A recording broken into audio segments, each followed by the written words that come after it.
हम तो ये पूछना चाहते हैं कि आप आम आदमी के ऊपर तो बिजली की कीमत बढ़ाकर, गैस की कीमत बढ़ाकर टैक्स लगा देते हैं। कुछ 13-13, 14-14 किस्म के सरकारी टैक्स होते हैं जो एक बिल में कभी एक दफा से लगे होते हैं, अगले बिल में दूसरा टैक्स लगा हुआ होता है, तीसरे बिल में तीसरा टैक्स लगा होता है।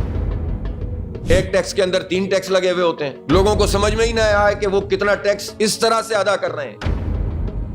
इनडायरेक्ट टैक्सों की सूरत में हम अदायगी कर रहे हैं, गरीब आदमी, मिडिल क्लास आदमी अदा कर रहा है। और फिर सेल्स टैक्स में आप कहते हैं कि हम इजाफा कर देंगे, और जिन चीजों पे नहीं लगा हुआ यानी एंड यूजर को मारे जाओ, गरीब को और मिडिल क्लास को तबाह कर दो और जागीरदारों से पैसे ना लो।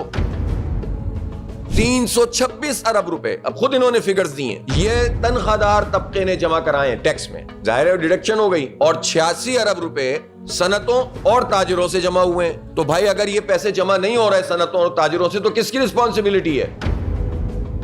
तो टैक्स नेट में लोगों को अगर आप लाएंगे और लाने के बावजूद भी आप टैक्स को जमा नहीं कर रहे, तो इसका मतलब है कि जो एफबीआर का पूरा इदारा है वो कर क्या रहा है? 326 अरब रुपए में उसका क्या कमाल है?